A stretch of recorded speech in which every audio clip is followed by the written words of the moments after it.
મારું નામ અલ્પા મેઘનાથી છે. હું કાઇઝન હોસ્પિટલમાં રેગ્યુલર ફોલોઅપ માટે આવું છું. મને અન્નળીનું કેન્સર થયું હતું. એ મારે પ્રેગ્નન્સી હતી ત્યારે મને ખ્યાલ ન આવ્યો, તકલીફ ઘણી બધી હતી ત્યારે.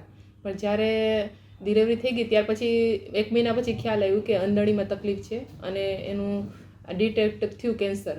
તો પછી હર્ષ સાહેબનો જે રેફરન્સ મળ્યો, અમે બીજી 1-2 હોસ્પિટલમાં ગયા હતા. ત્યાંથી તપાસ કરી કે શું કરવું, આ તે બધું જાણ્યું, આગળ આપણે શું કરી શકીએ, આમાંથી સારું થાય ન થાય. પછી ધીમે ધીમે કરતાં રેફરન્સ મળ્યો હર્ષ સાહેબનો. પછી ત્યાંથી અમે સાહેબ પાસે આવ્યા તો પહેલી વારમાં જ એણે કીધું કે નહીં, તમને કંઈ વાંધો નહીં આવે, ને બધું સમજાવ્યું કે આમાં કંઈ તકલીફ છે નહીં, તમને સારું થઈ જશે, આ તે બધું. ને નોર્મલી જે કંઈ પ્રોસિજર હતી એ બધી સમજાવી દીધી. એવું કંઈ નહીં કે આ પેશન્ટને આપણે આ નહીં કહેવાનું, ઓલું નહીં કહેવાનું, એવું કંઈ નહીં.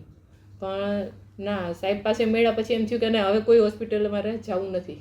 અને જે સર્જરી સાહેબે કરી ત્યાર પછી એમ થયું કે જાણે ડૉક્ટર નહીં પણ આપણા સગાઈ આપણી ચિંતા કરીને જેવી રીતે આપણને આમાંથી બહાર નીકાળ્યા હોય એની જેમ સાહેબે આપણી સાથે વર્તન કર્યું છે. બધું અમે 10 દિવસ હોસ્પિટલમાં રોકાણા, પણ ક્યારેય એમ નથી થયું કે આપણે નહીં કોઈ હોસ્પિટલમાં છે, જલ્દી આથી આપણે જતા રહીએ તો સારું, એવું કંઈ નહીં.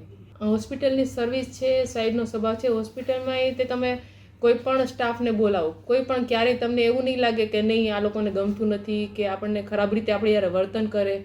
બધું બહુ સારું છે એનું. એટલે અમે તો 4 વર્ષથી આવે છે, અમારો તો બેસ્ટ એક્સપિરિયન્સ છે કે બીજી કોઈ હોસ્પિટલમાં જવાની જરૂર જ નથી અમારે. અમારે જે ફોલોઅપ છે રેગ્યુલર અમે આવીએ છીએ અને ટોટલી સર્વિસ સારી મળે છે અહીંયા. તે બદલ ડૉક્ટર હર્ષ શાહ અને અહીંનો જે સ્ટાફ છે, હોસ્પિટલ છે, બધાનો ખૂબ ખૂબ આભાર કે જે અમે અત્યારે હું અહીંયા સામે બેસીને વાત કરી શકું છું.